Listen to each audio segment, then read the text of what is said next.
ممبر کو تشریف فرما علماء کرام، معزز سامعین، ہم رفاتی اور نوجوان بھائی، پیارے بزرگوں، عزت مآب ماں اور بہنوں، السلام علیکم۔ الحمدللہ الحمدللہ ابدع الافلاک والارضین، والصلاة والسلام على من كان نبي وآدم بين الماء والطين، وعلى آله وصحبه أجمعين، أما بعد،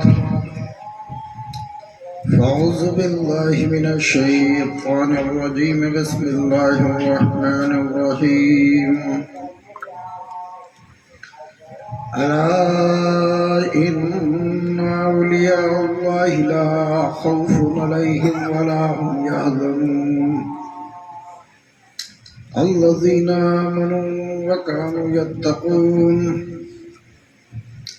سبحان ربك رب العزة عما يصفون، وسلام على المرسلين والحمد لله رب العالمين۔ حضرات، میرے کچھ عرض کرنے سے قبل بہتر اور مناسب سمجھتا ہوں کہ آئیے ہم اور آپ نہایت ادب و احترام کے ساتھ آقائے نامدار، مدینے کے تاجدار، ہم غریبوں کے غمگسار، حبیب پروردگار جناب احمد مجتبیٰ محمد مصطفیٰ صلی اللہ تعالی علیہ وسلم کی بارگاہ بے کس پناہ میں جھوم جھوم کر درود و سلام کا ہدیہ نچھاور کریں۔ اللہم صلی علی سیدنا و شفیعنا و نبینا مولانا مولانا محمد مبارک وسلم، صلاۃ و سلام علیک یا حبیب اللہ یا نبی اللہ یا رسول اللہ۔ ایک بار اور باواد بلند نبی اور آل نبی پر صلی اللہ علیہ نبی الامی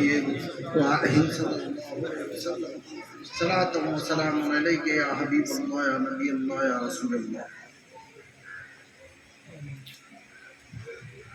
تو جو بیتاب ہے اے دل، تو نے بتا کیا دیکھا، تو جو بیتاب ہے دل، تو نے بتا کیا دیکھا، اور کس کا شیدائی بنا کس کا تماشا دیکھا، کس کا شیدائی بنا کس کا تماشا دیکھا۔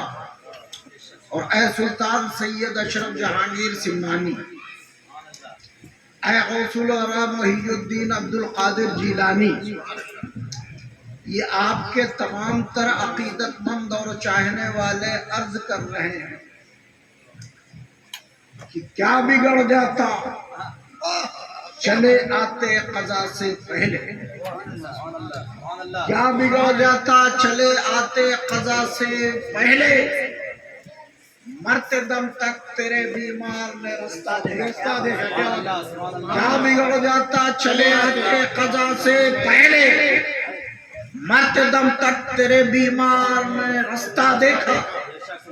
اور طور نے جل کے کہا غش میں پڑے ہو موسیٰ، طور نے جل کے کہا غش میں پڑے ہو موسیٰ، جلوے یار کا کیا خاک تماشا دیکھا، طور نے جل کے کہا غش میں پڑے ہو موسیٰ، جلوے یار کا کیا خاک تماشا دیکھا۔ اور اللہ اللہ رے منصور کی ہمت دیکھو، حضرت منصور حلاج کو تخت دار پہ چڑھا دیا گیا، ان کو لوگ پتھر مار رہے تھے اور وہ مسکرا رہے تھے۔ ایک اللہ والے تھے شبلی رحمت اللہ علیہ، انہوں نے ایک ہلکی سی کنکری ماری تو حضرت منصور اللہ چیخ پڑے، کہا سب پتھر مار رہے تھے تب تو نہیں چیخے، ہم نے ایک ہلکی سی کنکری مار دی تو چیخ پڑے۔ تو منصور حلاج رحمت اللہ علیہ نے فرمایا کہ جو مار رہے تھے وہ نادان تھے، ہماری شخصیت کے بارے میں نہیں جانتے، لیکن آپ تو راہ شریعت اور طریقت کے جانکار، ان کے مارنے کا ملال نہیں ہے لیکن آپ کے مارنے کا ملال ہے۔ تو اللہ اللہ ہر منصور کی ہمت دیکھو، تار پہ چڑھ کے انالحق کا تماشا دیکھا، اور تو نے کعبے میں بتا جا کر کیا دیکھا؟ ظاہر 360 بتوں کا مرکز کعبہ تھا، اللہ کے رسول نے فتح مکہ کے بعد ان بتوں کو کعبے سے گٹ آؤٹ کیا۔ تو نے کعبے میں بتا جا کر کیا دیکھا؟ ظاہر ہم نے خانے میں اللہ کا جلوہ دیکھا، تو جو بیتاب ہے دل تو نے بتا کیا دیکھا، اور کس کا شیدائی بنا کس کا تماشا دیکھا، اور کیا بگڑ جاتا چلے آتے قضا سے نکلے، مرتے دم تک تیرے بیمار نے رستہ دیکھا۔ الا خبردار ہو جاؤ، انا بے شک اولیاء اللہ کے ان ولیوں لا خوف نہیں ہے کوئی خوف، ولا هم يحزنون اور نہیں ہے ان کو کوئی حزن و ملال، alert no any effort for the scent of God، اللہ والوں سے ہوتا ہے ہزاروں کا بھلا، اور ان سے کون جلا؟ یہ ڈائریکٹ والے۔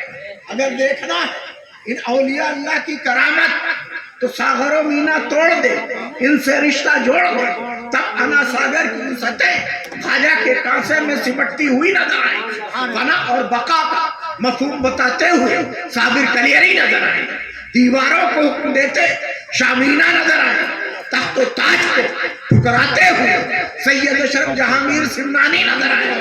لیکن تو کیا دیکھ لے؟ ابو جہل تو ساری زندگی میرے رسول کو دیکھتا رہا لیکن نہ سمجھ سکا، جلتی ہوئی شمع پر پروانوں کو نثار ہوتے ہو، دیکھ کر کے کہو گے اے پروانوں شمع پر نثار کیوں ہوتے ہو؟ تو پروانے جواب دیں گے جب یہ شمع جل کر کے ہمیں روشنی دے سکتی ہے تو ہم اس پر نثار ہو کر کے اس کی محبت کا ثبوت بھی دے سکتے ہیں۔ آج ہمیں انہیں اولیاء اللہ کی ذات اقدس کے بارے میں سمجھنا ہے۔ Who is the son of God؟ اللہ کا ولی ہے کون؟ کیا ہواؤں میں پرواز کرنا ولی کی نشانی ہے؟ کیا دریاؤں میں تلاطم پیدا کر دینا ولی کی سب سے بڑی نشانی ہے؟ کیا آگ اور پتھر برسانا ولی کی سب سے بڑی نشانی ہے؟ کیا دولت و سپاہ ولی کی سب سے بڑی نشانی ہے؟ کیا حکومت و سامراج ولی کی سب سے بڑی نشانی ہے؟ نہ دریاؤں میں تلاطم پیدا کر دینا ولی کی سب سے بڑی نشانی ہے، نہ آگ اور پتھر برسانا ولی کی سب سے بڑی نشانی ہے، نہ دولت و سپاہ ولی کی سب سے بڑی نشانی ہے، نہ حکومت و سامراج ولی کی سب سے بڑی نشانی ہے، بلکہ ولی وہ ہے جو کفر کے ظلمت قدے میں بھی حق کا پیغام دے، ولی وہ ہے جو فنا اور بقا کا مفہوم بتائے، ولی وہ ہے جو حکم دے دے تو دیواریں چلنے لگے، ولی وہ ہے جو تخت و تاج کو ٹھکرا کر کے راہ فراق کا راستہ اختیار کرے، ولی وہ ہے۔ دوستو قرآن کریم میں جہاں ان اولیاء اللہ کا ذکر آیا، علماء یہاں بیٹھے ہیں، میں ذمہ داری سے بول رہا ہوں کہ عربی گرامر کا یہ دستور و قاعدہ کہ جہاں ایک تاکید کا استعمال ہوتا ہے وہاں دوسری تاکید کا استعمال نہیں ہوتا، لیکن رب تبارک تعالیٰ نے اپنے فصیح و بلیغ کلام میں دو تاکیدوں کا استعمال کیا، اللہ سے بھی بتایا، انا سے بھی سمجھایا۔ اس لیے رب تبارک تعالیٰ جانتا تھا کہ کل کچھ ایسے لوگ ہوں گے جو کہیں گے یہ غیر اللہ ہے، تو تم نے کہا یہ غیر اللہ ہے، رب تبارک تعالیٰ نے کہا نہیں یہ اولیاء اللہ ہے۔ سبحان اللہ۔ ان اولیاء اللہ کو کیا ہے؟ لا خوف علیہم ولا هم يحزنون، نہ ان کو کوئی خوف ہے اور نہ ان کو کوئی حزن و ملال ہے، بے آب و بیاہ ویرانے میں ہے تو کوئی خوف نہیں، پھاڑ کھانے والے درندے کے سامنے تو کوئی خوف نہیں، ظالم حکمراں کے سامنے تو کوئی خوف نہیں، زہریلے جانور کے سامنے تو کوئی خوف نہیں۔ انہوں نے اپنے دلوں میں خدا کا خوف بسا لیا ہے اور دنیا کا خوف اپنے دلوں سے نکال دیا ہے۔ یہی وجہ ہے دوستو جن کے دلوں میں خدا کا خوف سمایا ہوا تھا وہ ساری دنیا پر غالب تھے، آج ہمارے دلوں سے خدا کا خوف نکل گیا ہے۔ تو آج ہم پر دنیا دار عائد کر دیے۔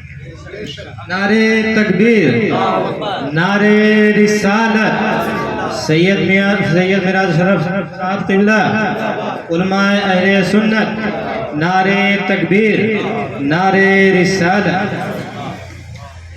دوستو ہندوستان میں رہ کر کے اگر ہم مرہون منت ہیں تو انہیں اولیاء اللہ کے، انہیں بزرگان دین کے، جن کے دم قدم سے ہندوستان میں بھی اسلام پھیلا اور جن کے دم قدم سے بیرون ملک میں بھی اسلام پھیلا۔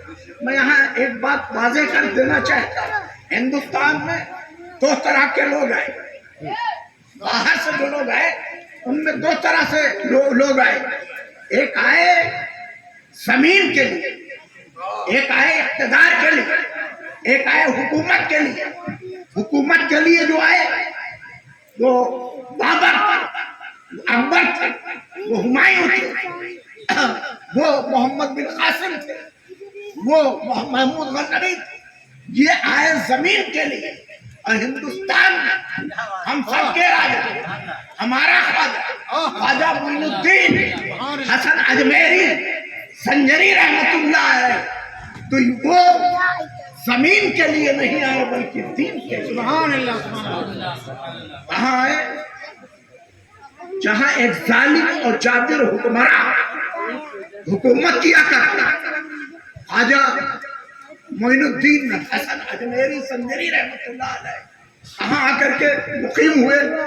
جہاں پرتھوی راج کی حکومت تھا، اور آ کر کے بیٹھے کہاں؟ جہاں راجہ پرتھوی راج کے اونٹ باندھے جاتے تھے، اس جگہ آ کر کے بیٹھے۔ راجہ کے نوکر آئے، انہوں نے اس جگہ سے آپ کو اٹھا دیا، کہا یہاں راجہ کے اونٹوں کی بیٹھنے کی جگہ ہے، یہ آپ کے بیٹھنے کی جگہ نہیں، آپ یہاں سے اٹھ کر کے چلے جائیں۔ خواجہ اجمیری نے جاتے وقت یہ کہا ٹھیک ہے، اگر اونٹ بیٹھے ہیں تو بیٹھے ہی رہیں، آپ وہاں سے اٹھے اور آ کر کے انا ساگر کے کنارے بیٹھ گئے۔ اور جب دوسرے دن نوکر آئے ان اونٹوں کو اٹھانے کی کوشش کی تو اونٹ اپنی جگہ سے ہل نہیں رہے، اونٹ اپنی جگہ سے جنبش نہیں کر رہے۔ راجہ سے جا کر کے یہ ماجرا بتایا، راجہ نے کہا کیا بات کیا ہوئی تھی؟ کہا چند فقیر آئے تھے، ان کو ہم نے اٹھا دیا۔ جاتے وقت ایک فقیر ان میں جو سب کا سینئر لگ رہا تھا، اس فقیر نے جاتے وقت یہ کہا کہ اونٹ اگر بیٹھے ہیں تو بیٹھے ہی رہیں۔ پرتھوی راج نے کہا لگتا ہے وہ کوئی پہنچے ہوئے فقیر تھے، جاؤ ان سے پنگا نہ لو، ان سے معافی مانگو۔ اور اس کے بعد نوکر آئے، جب خواجہ اجمیری سے معافی مانگا تو خواجہ اجمیری نے فرمایا کہ جاؤ دیکھو تمہارے اونٹ اٹھ چکے۔ جب وہ لوگ آئے، آ کر کے دیکھا تو بغیر اٹھائے اونٹ اٹھ چکے تھے۔ میں یہی آپ کو ذہن دینا چاہتا ہوں، آج لوگ کہتے ہیں سی او این آر سی لگا ہندوستان کے مسلمانوں کو ہندوستان سے نکال دیا جائے۔ میں کہتا ہوں 90 لاکھ لوگوں کو مشرف با اسلام کرانے والے، دائرے اسلام میں داخل کرنے والے ہم سب کے راجا خواجہ معین الدین حسن اجمیری سنجری کی ذات تھی۔